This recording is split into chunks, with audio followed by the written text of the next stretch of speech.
आपण पाहत आहात सुपरफास्ट 24 तास न्यूज, बातम्यांचा खरा वेग. सुधीर भाऊ, नुकतंच आपण काँग्रेसच्या मागासवर्गीय विभागाचे शहराध्यक्ष होतात आणि ऐन निवडणुकीच्या तोंडावर आपण त्या पदाचा आपण राजीनामा दिलेला आहे. महत्वाचं म्हणजे ऐन निवडणुकीच्या तोंडावर राजीनामा देणं आपल्यासारख्या अनेक वर्षापासून काँग्रेसमध्ये काम करणाऱ्या एक चळवळीतलं नेतृत्व आपण आणि त्याच्या त्यात एकीकडे आपण पाहिलं निवडणुकीच्या पार्श्वभूमीवर असा राजीनामा देणे अनेकांना प्रश्न पडलाय. काय कारण? नाही, एकदम त्याच्यामध्ये सर्वात महत्वाचं कारण म्हणजे की मी निव्वळ आजपर्यंत काँग्रेस या पक्षाचा एकनिष्ठ असा कार्यकर्ता म्हणून आजपर्यंत या पक्षामध्ये काम केले.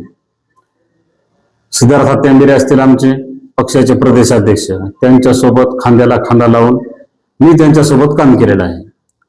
परंतु ऐन निवडणुकीच्या काळामध्ये हे जो मी निर्णय घेतलाय याचं महत्वाचं सगळ्यात कारण तुम्हाला सांगतो. जेव्हा ऐन निवडणुकीच्या सर्व हालचाली चालू असताना आपल्या काँग्रेस भवन शनिवार बाजार येथे बैठकी झाल्या होत्या. त्याच्यामध्ये 2-3 बैठकीला मी अनुपस्थित होतो आणि त्याच्यानंतर मग काही बैठकी त्याच्यामध्ये मी म्हणजे उपस्थित राहिलो. त्याच्यामध्ये जेव्हा ऐन निवडणुकीच्या काळामध्ये एक बैठक अशी झाली, म्हणजे इच्छुक मुलाखती असतात. त्या इच्छुक मुलाखतीमध्ये सर्व उमेदवार आले होते, सर्व प्रभागाचे उमेदवार आले होते. तर त्याच्यामध्ये मी प्रभाग क्रमांक 6चा उमेदवार, प्रभाग क्रमांक 6चा इच्छुक उमेदवार म्हणून मी तिथं मुलाखत दिली होती. आमचे पक्षश्रेष्ठी तिथं आले होते. सिद्धार्थ हत्यारे आमचे प्रदेशाध्यक्ष असतात, अनुसूचित जाती विभागाचे प्रदेशाध्यक्ष सिद्धार्थ हत्यारे असतात. नवनिर्वाचित आमचे बाबाजानी दुराणी असतात. आमचे शहराध्यक्ष नदीम भाई इनामदार असतात. यांच्या आणि पक्षाचे काही मुख्य माणसं आले होते. त्या टायमाला मी तिथं मुलाखत दिली आणि त्या टायमाला एक अशी विचारणा मला करण्यात आली तिथं की तुम्ही पक्षाची निवडणूक लढण्यासाठी समर्थ आहेत का? म्हणलं हो आहे, म्हणलं समर्थ. मी काँग्रेस पक्षाचा शहराध्यक्ष आहे. मी अनेक आपले जे राजकीय कार्यक्रम असतात, गॅसवाढा असेल, समजा गॅस भाववाढीच्या आंदोलनामध्ये सायकल आम्ही चढवलेली आहे. त्या टायमाला शनिवार बाजार ते डॉक्टर बाबासाहेब आंबेडकरांचा पुतळा असेल, शिवाजी महाराजांचा पुतळा असेल आणि महात्मा फुलेंचा पुतळा असेल, तिथपर्यंत आम्ही सायकल रॅली केलेली आहे. दिल्लीला एक आंदोलन झालं, संविधान बचाव. राहुल गांधी यांच्या नेतृत्वाखाली जंतर मंतर येथे एक मोठं आंदोलन, राष्ट्रीय आंदोलन असल्यासारखं झालं होतं. त्या टायमाला मी जवळपास 40 मुलं आपल्या परभणी शहरामधून मी घेऊन गेलो तिथं.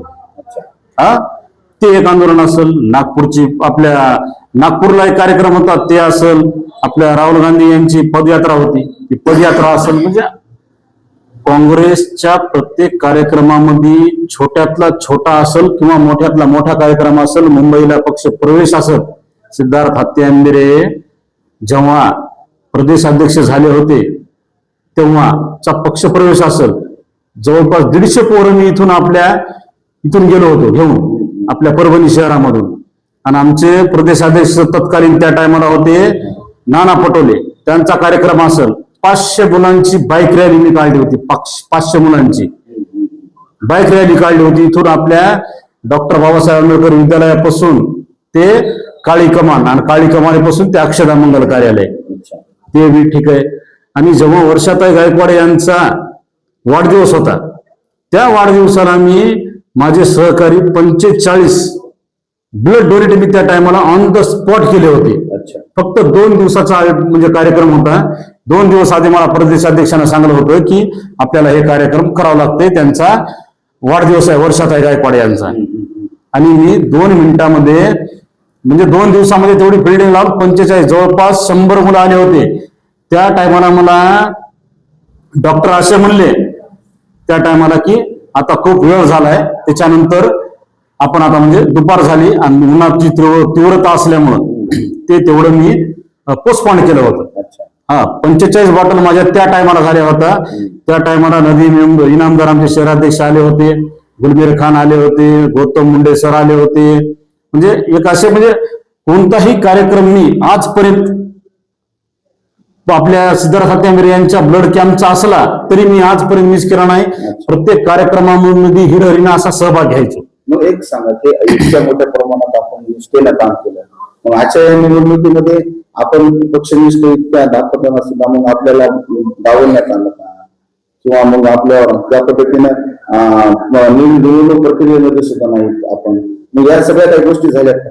निवडणूक प्रक्रियेमध्ये एक फक्त नामधारी फक्त असा मला एक मेसेज विशेष करून मागासवर्गीय जे म्हणजे आपण विभाग जे आहे त्याबद्दलच होतंय का असं हे? आपण आपल्या अनुभव आला 100% अनुभव आला. प्रत्येक वेळेस वेळोवेळी मला असा अनुभव आलाय. कशामुळे सांगतो मी अनुभव कसा आला मला.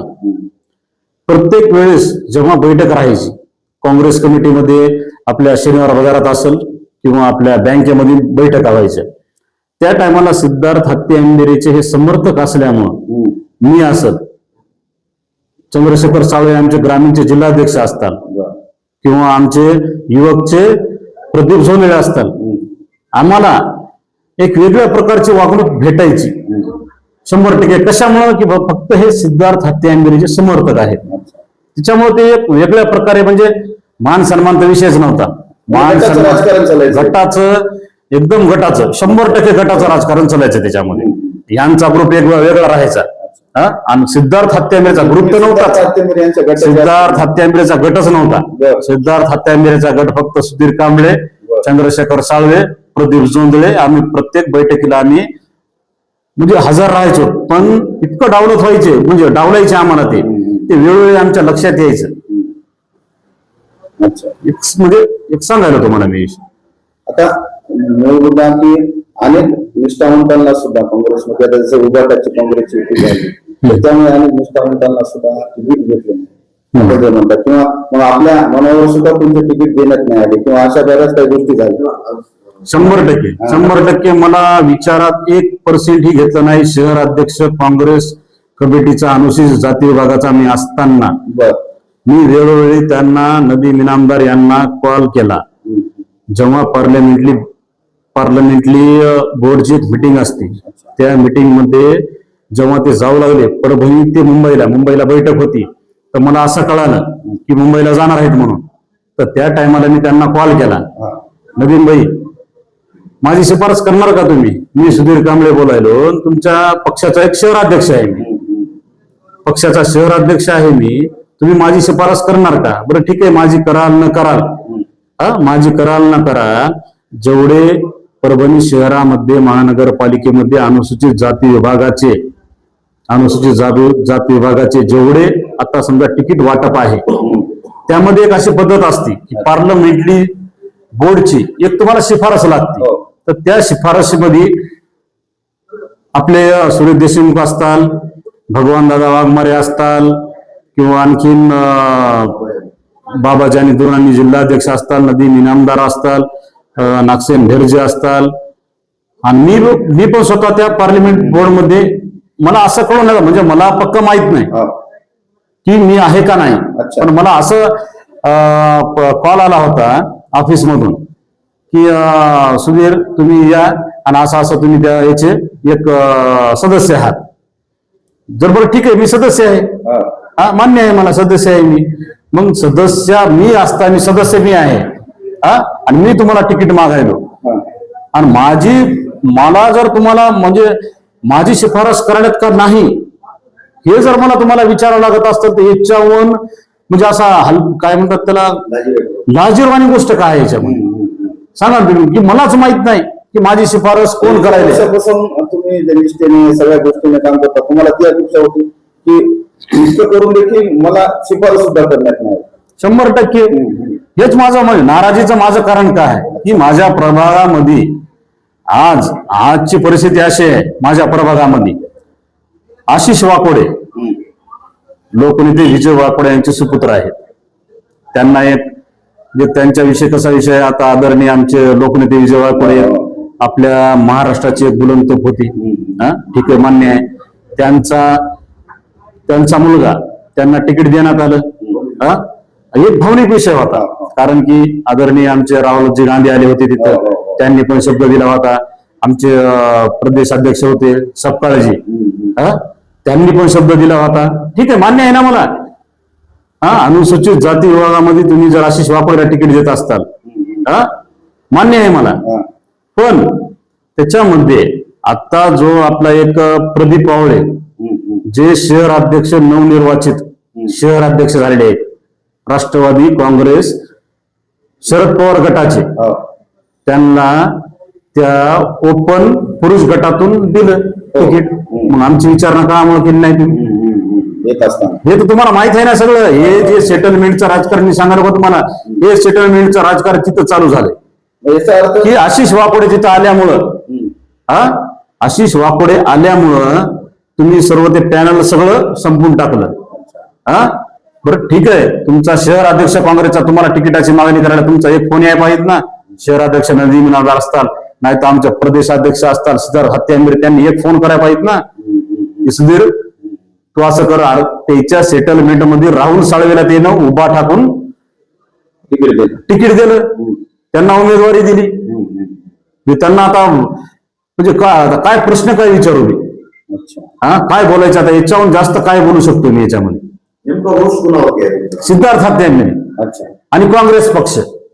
काँग्रेस पक्षामध्ये एकनिष्ठतेची म्हणजे हे नाही का, जाणीव नाही का एकनिष्ठतेची? जे माणसं तुमच्या प्रत्येक कार्यक्रमाला अहोरात्र नागपूर असो मुंबई असो दिल्लीला येतात तुमच्या माणसं कामाला, तुम्हाला म्हणजे त्यांची जाणीव नाही का? आणि प्रत्येक वेळोवेळी इथं हे जे आज राजकारण झाले परभणी शहरामध्ये, जे राजकारण झाले का ते टोटल सेटलमेंटचं राजकारण झालंय. राजेश रणखांब राजकारणामुळे आपल्यासारख्या उमदा असणाऱ्या नेतृत्व करणाऱ्या निष्ठावंत कार्यकर्त्याचा बळी गेला असा 100% माझा बळी घेतला या सेटलमेंटच्या राजकारणामध्ये. सेटलमेंटच्या राजकारणामध्ये माझा सिद्धार्थ हत्यामीरे यांनी बळी घेतला आणि या काँग्रेस पक्षानं बळी घेतला. जर एवढं समजू शकत नसताल, अनेक निष्ठावंत कार्यकर्ते होते काँग्रेसमध्ये, अनेक निष्ठावंत कार्यकर्ते होते की त्यांना आज कोणत्याच प्रवर्गातून तिकीट भेटलं नाही. अत्यंत नाराजगी ह्या काँग्रेस पक्ष अक्षरशः उबाठाच्या दावणीला बांधून टाकला सिद्धार्थ हत्यामीरे यांनी. हे माझा आरोप आहे. सुधीर भाऊ, आपण काँग्रेसवर सिद्धार्थ हत्यामीरे यांच्यावरही आरोप केलेला आहे, पण आपल्यासारखं मी निष्ठावंत कार्यकर्ते सिद्धार्थ हत्यामीरेवर रोष करण्याचं म्हणजे कारण काय? कारण काय आहे त्याच्यामध्ये की एवढी निष्ठावंत मी कार्यकर्ता असेल ना, माझीच किंमत नाही तुम्हाला. भविष्यामध्ये अनेक कार्यकर्ते येतात, अनेक कार्यकर्ते जातात पक्षामध्ये. म्हणजे अशी माती करणार का तुम्ही? आम्ही 10-10 वर्ष तुमच्या सोबत राहायचं, 10-10 वर्ष तुमची म्हणजे सोबत राहायचं, तुमच्या पुढच्या उचलायच्या, तुमच्या छत्राच्या उचलायच्या. तुम्हाला जेव्हा कार्यकर्त्याची निवडणूक येते ना, तेव्हा नेत्यानं बी त्यांचा थोडा विचार करायला हवा की माझी एक तुम्हाला आणि माझे समजा आता मी शहराध्यक्ष पदाचा राजीनामा दिलाय, जिल्हाध्यक्ष पदाचा आमच्या चंद्रशेखर साळवे यांनी राजीनामा दिलाय, आमच्या प्रदीप जोंधळे यांनी, जे बी येतात ना कार्यकर्ते, त्यांनी ह्या सर्व गोष्टीचा आमची जवानी आम्ही त्यांच्या सोबत घातली. एक 0% हे जर काँग्रेस फायदा करू शकत नाही. 0% मध्ये 0% मध्ये त्यांनी आजपर्यंत जिल्हाध्यक्ष हे नामदारी पद आहे, शहराध्यक्ष हे नामदारी पद आहे, युवक काँग्रेसचा जिल्हाध्यक्ष बी हे नामदारी पद आहे. आणि ऐन वेळेला तुम्ही आम्हाला सांगता का 30 लाख रुपये घेऊन ये म्हणून? तुम्ही 5 लाख जाऊ द्या, 1 लाखाचं आम्हाला काम देऊ शकत नाहीत तुम्ही. कुणी जिल्हाध्यक्ष असेल त्या काळचा किंवा आत्ताचा असेल, नाही तर कुणी असतात, यांचे सगळे धागेदोरे एकमेकाशी बांधलेले आहेत. यांचे सगळे काम चालू आहेत, यांचं सेटलमेंट चालू आहे. यांचा एकदम असं बसून सगळ्या गोष्टी ठरतात ह्या की कुणाला तिकीट कुठं द्यायचे, कुणाला निवडून आणायचे, कुणाला पाडायचे, कुणाचा बळी घ्यायचा. हे राजकारण यायचं, हे राजकारण यांनी बंद करायला पाहिजे. आता आपण काँग्रेस उभाटावर सिद्धार्थ हत्यामीरे यांच्यावरही आरोप केला या गोष्टींचा, परंतु राजकीय क्षेत्रामध्ये बऱ्याच घटनाक्रम झालेला आहे. आपण उमदा नेतृत्व आहात, आपले समर्थक सुद्धा आहेत आणि आपण चळवळीत काम करता, राजकीय सामाजिक कशी दिशा असेल पुढची, याबद्दल काय सांगा? लवकरच एकदम छान निर्णय. सर्व माझ्या सहकारी असतात, माझे पदाधिकारी असतात, माझ्यासोबत जे रात्रंदिवस माझ्यासोबत राहतात, ज्यांना की माझ्याकडून काहीतरी अपेक्षा आहे की सुधीर कांबळे यांचं जर काही चांगलं झालं तर ते माझं करताल चांगलं, असे भरपूर कार्यकर्ते माझ्यासोबत आहेत. आणि एक चांगला निर्णय प्रेस कॉन्फरन्स घेऊन मी तुमच्या समोर म्हणजे ते मांडेल विषय. हे तर राजकारण झालं. हे जे आपला आजपर्यंतचा विषय होता, हे आतापर्यंतचा विषय होता, ते राजकारणाचा विषय होता. या राजकारणातून मला समाजकारण करायचं, माझ्या समाजासाठी मला काहीतरी करायचंय. आणि काहीतरी मी एक वेगळा निर्णय घेऊन माझ्या समाजासाठी जेवढा होईल तेवढा प्रयत्न करील. आणि माझे कार्यकर्ते असेल, माझा समाज असेल, की त्यांनी समाजाने बी असा विचार केला पाहिजे भविष्यामध्ये की सुधीर कांबळेने जो निर्णय घेतलाय तो एकदम योग्य घेतलाय. की असं माझा समाज बी असा मला म्हणला पाहिजे. त्या पद्धतीने मी 100% काम करील. आणि त्यांच्यासोबत म्हणजे माझ्या कार्यकर्त्यांसोबत, माझ्या पदाधिकाऱ्यांसोबत त्यांचा आजपर्यंत मी विश्वास गमावलाय. आजपर्यंत माझे कार्यकर्ते जवळपास मी जेव्हा बीजेपीचा जिल्हाध्यक्ष होतो तेव्हापासून माझ्यासोबत आहेत. आजपर्यंत एकही कार्यकर्ता माझा फुटला नाही. बीजेपीचा जिल्हाध्यक्ष असताना तेव्हापासून माझा एकही कार्यकर्ता फुटला नाही. माझ्यासोबत ते आज बी आहेत आणि त्यांना मला न्याय द्यायचा आहे. वेळोवेळी ते मला असं म्हणतात की सुधीर भाऊ तुम्ही जे म्हणताल ते, आणि आजपर्यंत त्यांच्या स्वतःच्या घरातली चटणी भाकर खाऊन माझ्यासोबत आहेत ते. आणि त्यांना मला न्याय द्यायचा आहे. मी 100% त्यांना न्याय दिल्याशिवाय मी राहणार नाही.